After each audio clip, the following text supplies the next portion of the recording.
Welcome to the Social Regressive. Today we're going to be shooting the Unknown Distance Challenge, which is a difficult drill for both the shooter and the spotter. They have to figure out the distance to these targets right here. This is just a clay pigeon set inside one of these Duraseal clay pigeon target holders. These things are really slick. You just stake these things into the ground, and we're going to be putting these things just at random places out in a field, and then the shooter and the spotter have to use their either rifle scope or the spotting scope, and this has a milling reticle inside it, so they can use this to try to get an estimate to the distance to the target, and then try to shoot it with a single shot if they can, but just try to nail that down in as few shots as possible. Last time we did this, we used the Savage Model 10 GRS and 6.5 Creedmoor, and we are going to be using a new rifle. This is one that I know that a lot of you guys have been waiting to see. This is the Savage 10BA Stealth Evolution, and I gotta say that all the hype out there is well deserved. This thing it's a beast. It's a really, really neat rifle. It is just very solid, and it kind of upgrades over the last Stealth in that you do get kind of a top cover for the handguard. You get a lot more rail space if you want to run irons, or if you want to put some kind of night vision device out on the end of this thing. You also get the big other significant upgrade is the Magpul PRS Gen-3 Buttstock. So this includes the usual cheek riser and kind of butt pad spacer out here that you can adjust, but you also can adjust cant on the butt pad, and you can raise and lower it. You just loosen up these two screws and you can move this thing around. So you can make this thing fit you or the next shooter in line, and you can make this thing very comfortable. So yeah, this thing, as far as I can tell in just limited testing so far, it's very, very accurate, wonderful rifle. It is still chambered in 6.5 Creedmoor, and we will be shooting the same ammo as last time. This is Federal American Eagle 140 grain open tip match ammo. That performed very well for us in a very similar configuration. And remember that this barrel, even though externally it is the same, it's fluted, it's a varmint taper, 24 inches, this one is different on the inside. It's a 5R rifling on this. Twist is the same. I think it's a 1 8. So we should get pretty much the same ballistics out of this, and it's going to be just a real lot of fun today.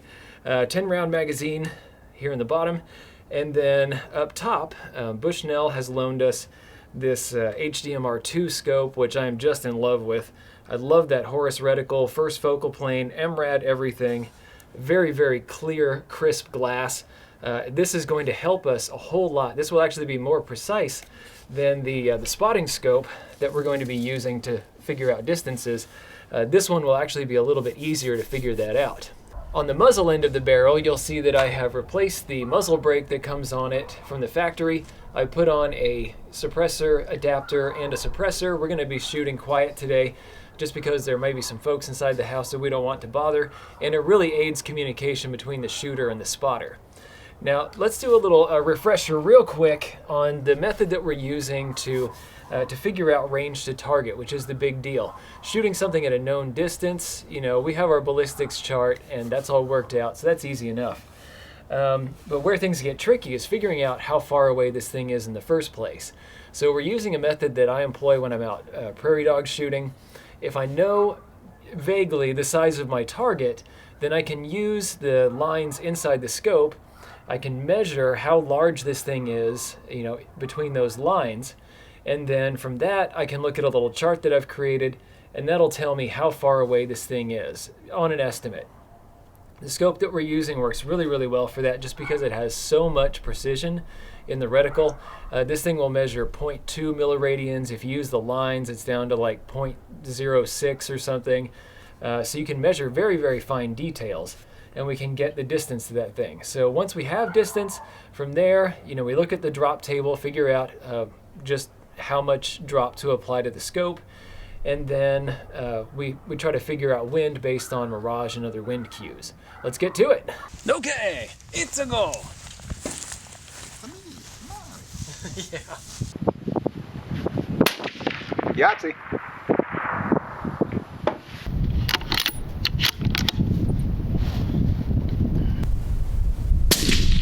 Damn. That was it. Beauty. You were just to the right on that, it looked. There it is. Knocked out the bottom.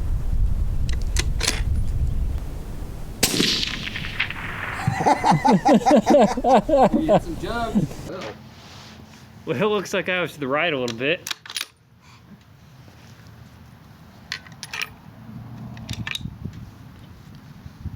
I got one shot left. Do you see? Take it. Take it 0.6 to the left. Took out another jug. All right. I'll go reset. Yeah, let's do it. Measuring about 0.5. Yep, that's what I got. Okay, that puts it at 275. One up, one left. That's what I'm seeing. Or rather, one up, 0.1 left.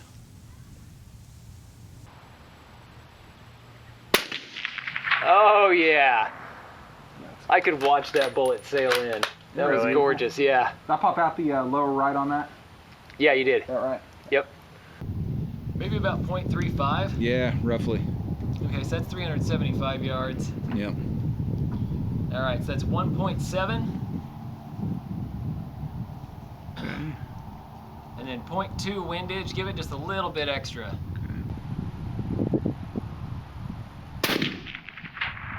Okay, that was high. Give it 0.2 on the wind and bring it down just a touch. I pulled on that one. Yeah, that one skipped off the ground. Yeah.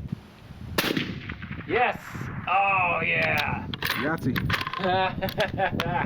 Honestly, the feel of the rifle is great. I do like the extra cant on the grip here. Not a huge fan of the stock. The last time we did the unknown distance challenge with the what stock was on that one? Oh, the GRS. The GRS. I love that stock. That's probably actually one of my favorite stocks that I've shot. The rifle itself, though, is amazing. The platform feels absolutely solid. The scope, as we found out last time we did this challenge, is just amazing. I mean, the scope is just dead on. You've got enough markers in there that you can accurately estimate your distance, your windage, everything you need, but you don't have so much that it's too busy and is actually in the way of your shot. Yeah, the bolt, very smooth. I mean, honestly, you could probably use just a smidge more oil on it, but that's nothing against the rifle. The trigger is amazing. I am loving this trigger. From outside of green to outside of the green, I'm measuring about 1.1. Okay. And that puts us right at 125 yards. Which is just dead on. Okay. Coming from our left. Sending. Boom.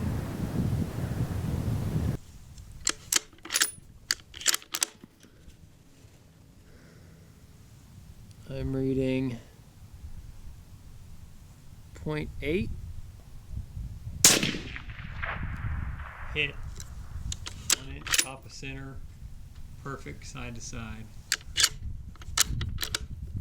And for a 5 mile an hour wind, looking at 0.2.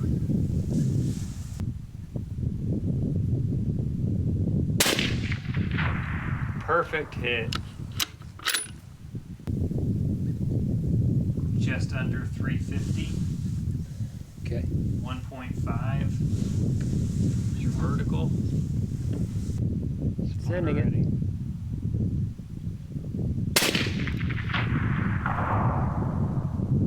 Oh, it's clean. I feel like we were a hair high, but we could have been a hair to the right. Okay. I feel like that wind's a little more all of a sudden. Okay.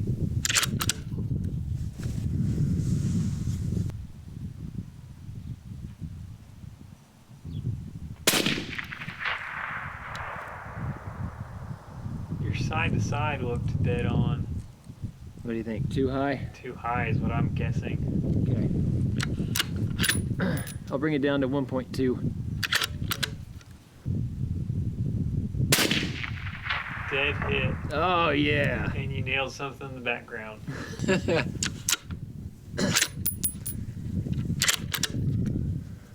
Okay. I think it's closer to 0.4. Okay. 0.4 puts us at between 325 and 350. Okay. Which makes more sense since we were shooting high last time.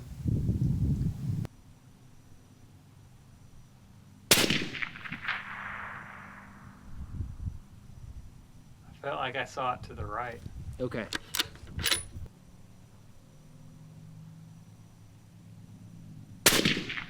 Oh my goodness, that was money. That Yeah. was beautiful.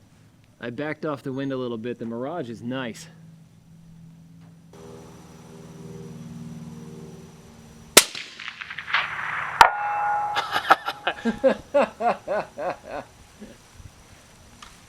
You hit him right in the heart. Oh wait, it's right side. No. You hit him right in the lung. Yeah, that works. Here are my final notes after today's shoot. This rifle is just solid, very well put together. It feels great in hand. Accuracy is spectacular. It was just easy to take out these things. I missed a couple out at the long range, so I had to take a second shot. It was just an issue of the wind, really, just not reading how much wind there was. There was a little bit more than we were expecting. Mirage was a little tricky to read today. It's a pretty cool day, but eventually we could kind of see what the wind was doing, and yeah, it took me just 2 shots to get the far 2 targets. And of course, hitting that steel silhouette out there, it was just easy as nothing. This thing it's really just squared away. It's nice to have that adjustability. When Cole was shooting, he adjusted some things on here to fit his body a little bit better. The grip, I was expecting this grip to be a little bit annoying, just to be honest. The Hogue grips, they have that backward rake to them, which even on an AR-15, I really like something that's a little bit more vertical. And really, if there were just one part to swap out, it might be that. But really, actually, it felt pretty darn good today too. I didn't mind it one little bit. So yeah, everything just worked together really well. Of course, the Bushnell hdmr-ii that I did that review on, wonderful scope. This did a great job. There was a POI shift, a point of impact shift, with the suppressor on there. I originally zeroed this thing with the muzzle brake on, and the muzzle brake is very effective, by the way. It works very, very well. So we'll do some shooting with that a little bit later, but yeah, running with the can here, I just had to adjust, I guess it was 0.9, I had to bring my point of aim up, or I had to bring my point of impact up 0.9 milliradians, and then we were dead on with everything else. A lot of fun shooting today. Thanks for coming along on this, and we will be having more parts to this series. We're going to be just doing all kinds of fun stuff. I think we're going to shoot eggs again with this rifle, and we're going to shoot some paper, we're going to do some stuff, we're going to have some fun. Thanks for watching. If you liked this video, be sure to like, share, and most importantly, subscribe. Even if you didn't like this particular content, go ahead and subscribe. There's probably something coming that's more up your alley. Check out this playlist right here. This is going to have videos in a similar vein to what you just watched. These 2 videos we cherry-picked for you. And finally, The Social Regressive is on Patreon. So you can become a patron of the Destructive Arts and earn some goodies while helping us to provide high-quality videos just by kicking us a few bucks a month. Thanks a bunch for your patronage.